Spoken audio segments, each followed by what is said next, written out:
Hello, and thank you for joining us on our recording of Cybersecurity Explained.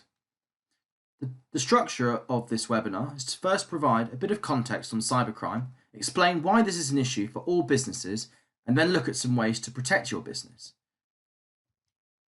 Your IT department, formed in 2009, we now employ 15 members of the team in our headquarters in Nottingham.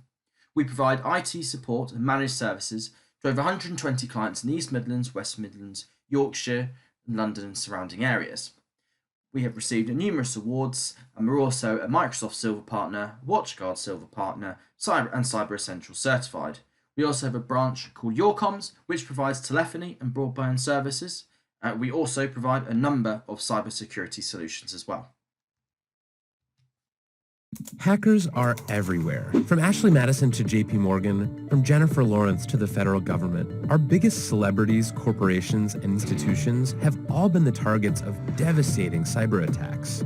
I wanted to see how bad a hack can get, so I invited a few of the world's best hackers to try to hack me and show me where my vulnerabilities are.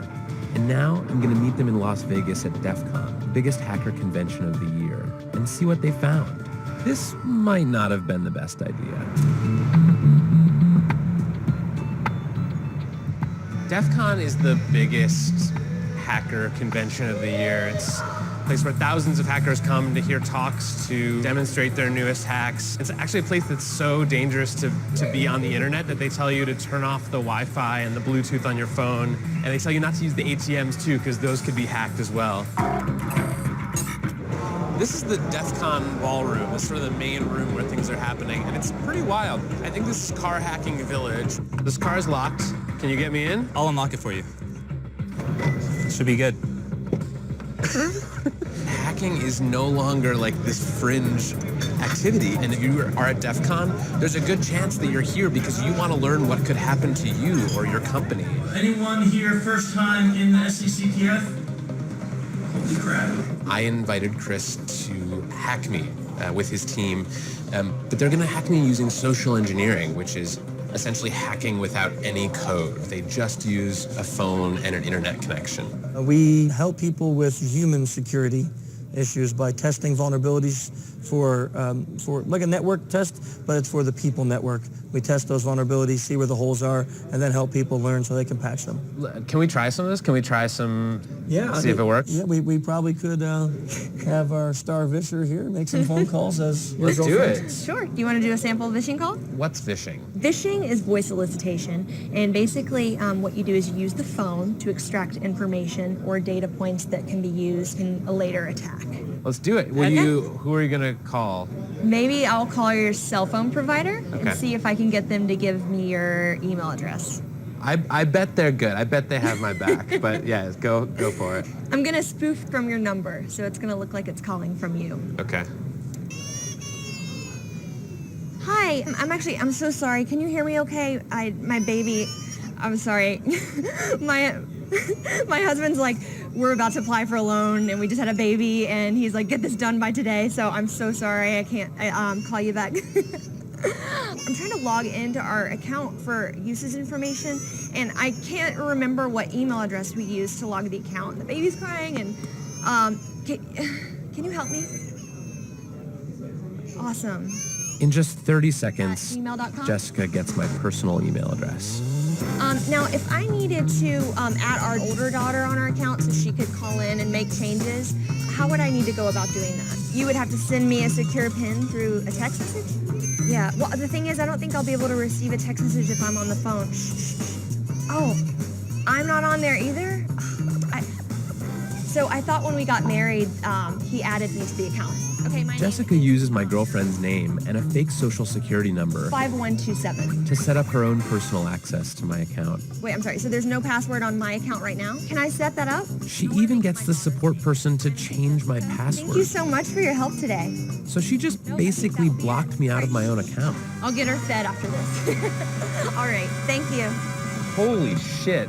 So they just gave you access to my entire cell phone account. You're gonna have to go on and change your password now because it's Jess, my name. And all it took was a crying baby and a phone call. Yes. I really thought that my cell phone company would protect me. I mean, like, This is the most basic stuff, and they're not doing it. And if they're not doing it, you know all these other businesses aren't doing it either.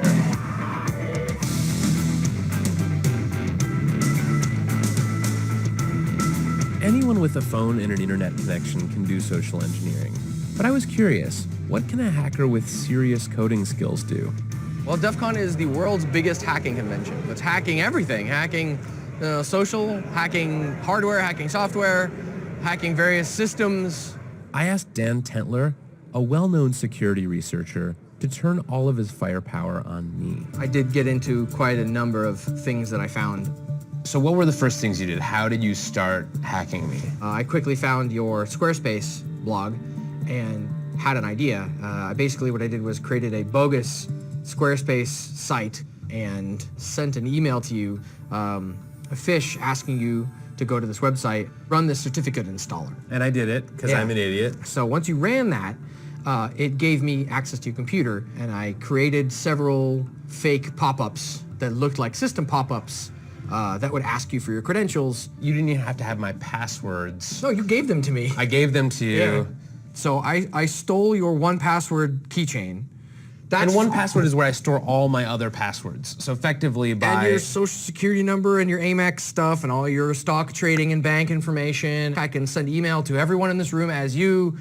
I am you right now, if I wanted to be. If my evilness is working correctly, it should actually be taking pictures of your desktop and pictures through your webcam every 2 minutes. And I have been watching you for about 2 days now. In coffee shops, at your mom's house, on a plane. Here's your editing stuff. There's you like. Oh my God! So nervous. this is literally every 2 minutes through my webcam. Yeah, through this guy. How badly could you have messed up my life? I could have made you homeless. I could have made you homeless and penniless. How? Like, How would you make me homeless? Like I have control of your digital life in its entirety. I have all your credentials. I have all your access to all your financial information, all your work information, all your personal information. I can pay people with your bank account or your Amex account. I am you. I can fully impersonate. Like the only thing I couldn't doctor would be like your fingerprints. This is like as bad as it gets. It's ridiculous. Yeah, it's bad.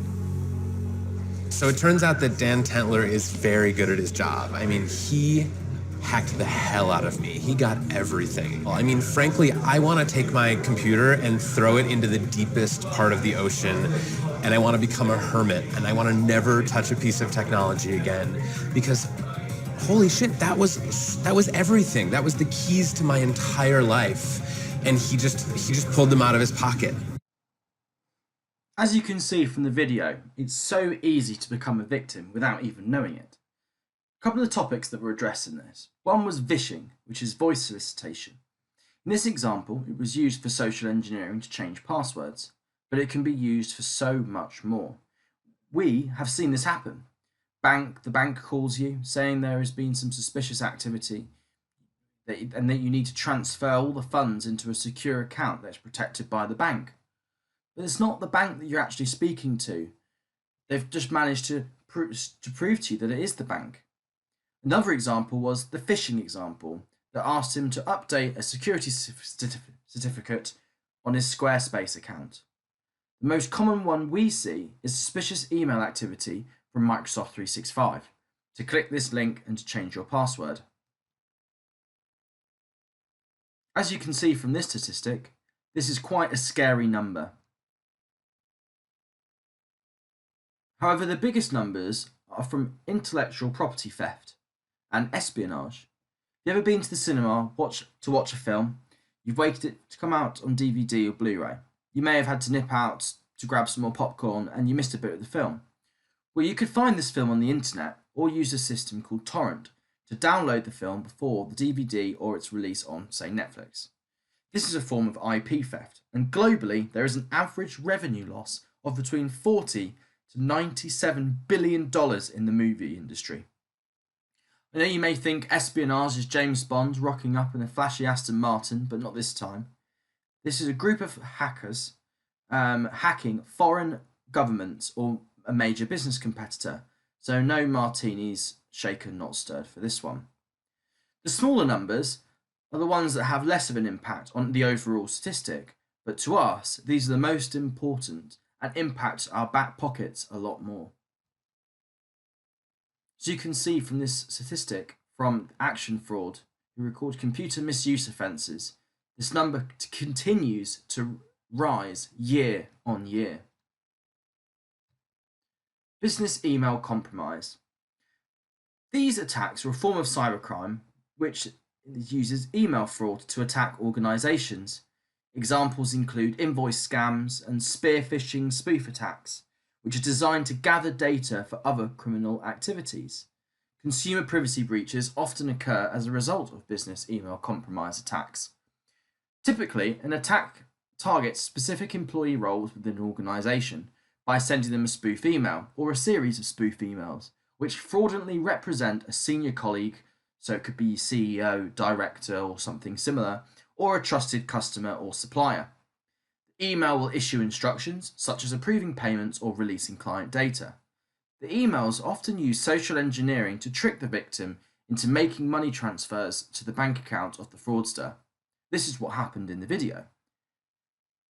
Some examples of this are that Dublin Zoo lost €130,000 in a scam in 2017. A total of €500,000 was actually taken, though most of it was recovered.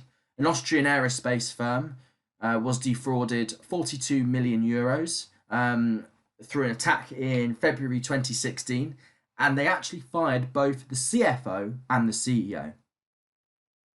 The New Zealand Fire Service was scammed out of $52,000 in 2015. Ubiquity Networks lost $46.7 million for a scam in 2015. And Save the Children USA was a victim of a $1 million cyber scam in 2017.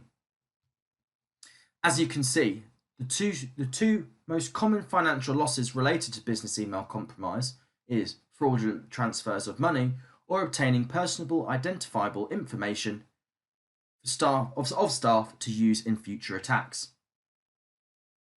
Although business email compromise attacks are a massive headache for businesses worldwide, it shouldn't be the only thing you're worried about. As you can see, ransomware attack occurs every 14 seconds. And they say by 2021, it will be every 11 seconds. There are numerous industries that are constantly under attack from cyber threats. These are sort of the top 5 industries.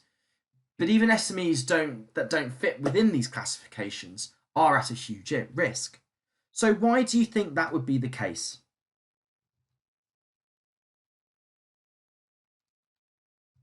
Too small? They just don't believe it will happen to them. And because it's just the big guys that get targeted. Expensive, lot of SMEs don't allocate a specific budget towards IT security and just rope it all in to one IT costs. Inconvenience, want to use free, cheap software, which may not have the right level of security. And they believe that a basic firewall and antivirus has them covered. This forms a light bulb, which opens a conversation about if you fit within one of these. Should you be thinking more about your cybersecurity? Only the big guys, right? So here are a few big names that we all know in the UK. We all know about the NHS ransomware attack. This was due to updates not being pushed out. EasyJet were hit in January 2020 with 9 million details leaked and 2,208 customer card details leaked. They only let people know about this in April 2020. There was 3 months there that people's card details were exposed. eBay. In May 2014, they had a cyber attack carried out that had compromised a lot of customer data. The company urged 145 million users of its online commerce platform to change their passwords, but only after 3 months from the attack. Although Target is an American company, the sophistication of this attack is mind-blowing. The hacking group managed to hack into Target's air conditioning maintenance company to gain remote access to Target's aircon units. Target's network had not been segregated or split from the IT systems, thus causing the hackers to be able to get in from the aircons into the IT systems and caused some havoc. You may all remember British Airways cyber attack in 2018. It was announced that 380,000 passengers were affected. Turns out the real number was above 500,000. This was because of a third-party piece of JavaScript called Modernizer, and BA had not been updating it since 2012. Not to worry you, but even today, its payment page still gives access to third-party scripts. So when you pay for flights, your transaction is not segmented away from the access that these third parties have. The Marriott breach was a huge one and had a massive effect worldwide, as I'm sure we've all stayed in a Marriott at some point. It stemmed back to a company that the Marriott Group had bought called Starwood. Starwood had been breached before the buyout was even on the cards. Marriott tried to claim that it wasn't their fault because it was the management of the Starwood Group.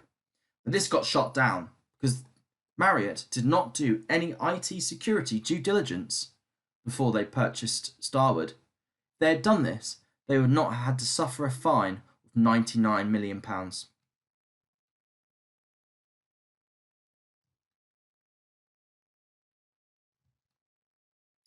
So why don't we hear about SMB cyber attacks? It's not really newsworthy. For SMEs, it's embarrassing to admit. PR, do you want your clients knowing that their data's been exposed?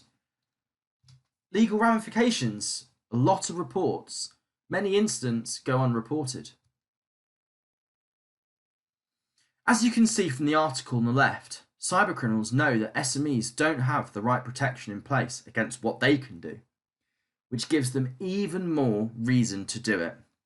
If you think about it like a fishing analogy, yes, catching a big fish is great, and it can feed you for a week, a month, but it may take you 10 times as long to catch it, and the risk of starvation. But if they can catch 3 to 5 little fishes every day to keep themselves going with a lot less effort than trying to catch a big one, what would you do to survive? So this is to do with a law firm who got hit by ransomware. 5 million encrypted files, paid a ransom of £20,253.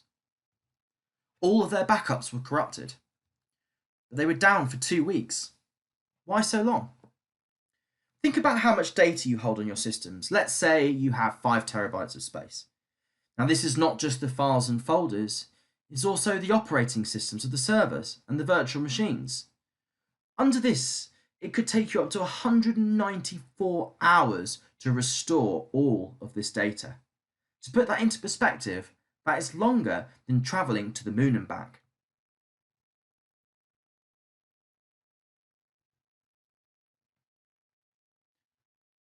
Cybersecurity has no perimeter. I think this is even more relevant at the time of this recording because of the unprecedented times that we're facing at the minute with COVID-19. If you're outside the network, then you're not getting the same level of protection as you would in the office, which leaves you exposed. You may have a UTM firewall with the security subscription from us or the network protecting your systems.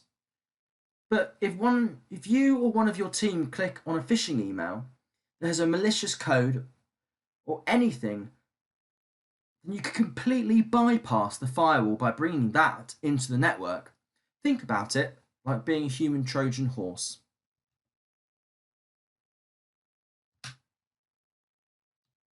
So who has responsibility for the data? Data owner. This is usually you. You manage the budgets, information technology, either your internal IT team or an outsourced provider such as us. There's one critical part that a lot of businesses are missing, which is information security. Now, the data owner thinks it's the information technology's job to make sure that this part of the pie is done. But it's a separate role entirely from the job specs and the scope of information technology and the teams. This proves that there needs to be a collective discussion amongst all of these departments. Most of our clients have what we call the basics of security, the ones with the ticks on them. But there is so much more that is required to make sure systems are kept secure and protected, such as these. However, the last thing we want to do is throw security solutions at our clients for the sake of it. We want to make sure that we're putting the right security measures to protect the right systems. There needs to be an in-depth discussion, such as why do you need it? Who is it going to be aimed at? What is it going to protect? And how will this improve your security? This all starts with a security assessment.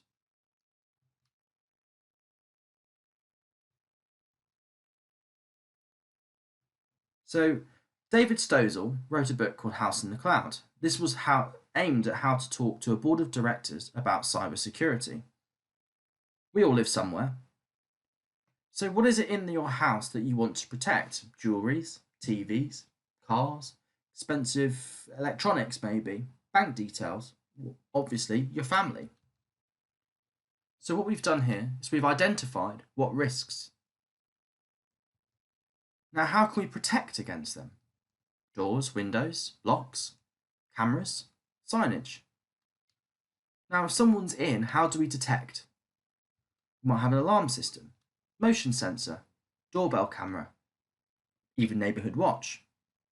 So if someone's in the property, how would you respond to it? You may have a dog, insurance to cover. Police, you'd obviously call the police. Or maybe your last resort might be your trusty 9-iron. So if someone, this is how it relates back to the cybersecurity, by having the right systems in place. And as you can see, this all relates to NIST. Now NIST are an American government organisation. This is a global framework for cybersecurity. The framework sets out a strategy that every business should be looking at. If you start to think about cybersecurity in this way, you'll be ahead of the curve of the majority of businesses in the UK. So this, as I said, this is how it relates to the house analogy. You've got to identify what you're looking to protect. Then consider how you protect this. Then how do you detect if someone has compromised this protection? How do you respond to that compromise? And then how would you recover from it? Using this framework, we can undertake a risk assessment for every business and start to identify gaps in their cybersecurity. That way, we can build a personalised cybersecurity roadmap for your business. The risk assessment starts by identifying what we're going to look at. So, in this example, we've identified financial systems, Sage, QuickBooks, as the most vital things to protect in your business. The business needs this in order to make and receive payments. So it's vital that it's protected and that the company knows immediately if it has been compromised. And if it is compromised, how to respond to that and how to get it back up and running ASAP. The business has a basic firewall and antivirus as protection. The only detection they have is if someone spots something, and their response is to call IT and ask them to get it back up and running. And then last, restore a backup if required. Finally, the worst happens, they are insured. There are some basic countermeasures in place, but considering that this is a critical business function, the traffic light system shows us that all areas can be improved, and both the detect and the respond need urgent attention. This is what we might suggest to the client that is needed. The solutions themselves are not what's important here. It's that this is the aim, the holy grail. The introduction of each one of these new solutions would benefit the business. In order to get from this to this, it may take months or even years. It depends on the business's perceived risk and, of course, on its budgets. Each step can be priced out, prioritised, and given a timescale. knowing that each step along the roadmap improves the security of the business. One further element of the risk assessment would be to look at the existing compromised passwords and credentials. This helps set immediate remedial actions, such as changing passwords, but can also identify where weaknesses might be in the current cybersecurity arrangements. And this is where we need to talk about the dark web. So as you can see, 96% of content is on the deep and the dark web, which is not usually accessible. On the dark web, which can only be accessed by Tor, which you can buy a lot of illegal substances on there and a lot of other things, weapons included, this is where you can buy stolen credentials. Now these stolen credentials are used to access systems on the deep web and the surface web.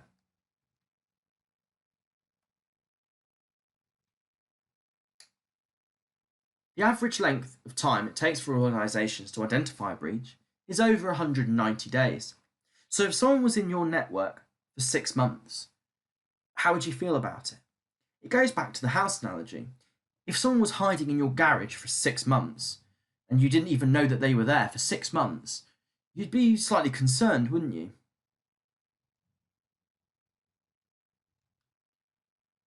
So what is a dark web report and why does it matter?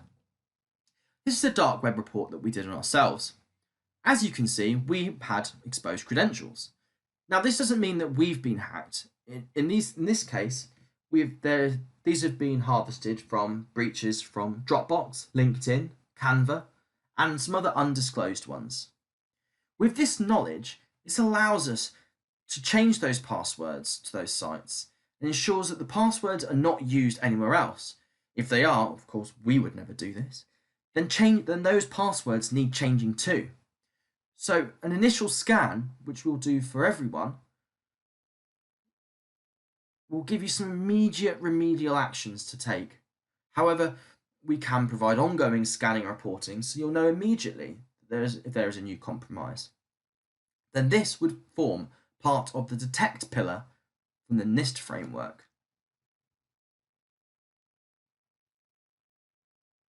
As the next steps of what we would usually do, we'll send you an email with some links to further cybersecurity videos and ebooks. We can conduct a free dark web scan on your domains.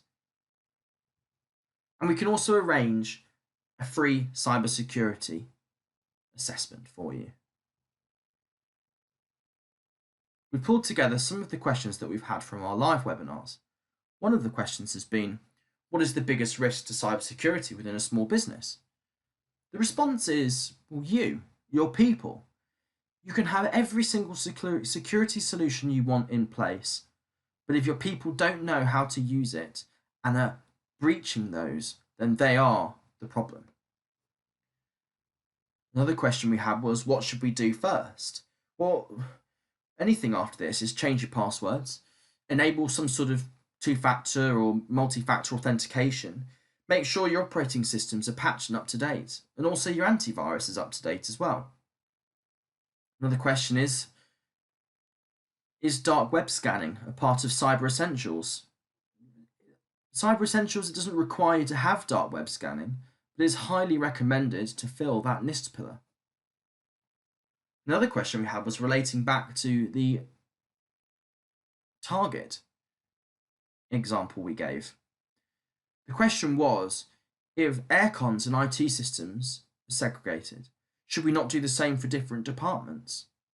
I think this very much depends on your perceived risk. Sometimes it can be a lot of work to be done that can cause a lot of effect on productivity. There always has to be a balance. So thank you very much for watching our recording. We are doing a few videos on cybersecurity, so please tune in.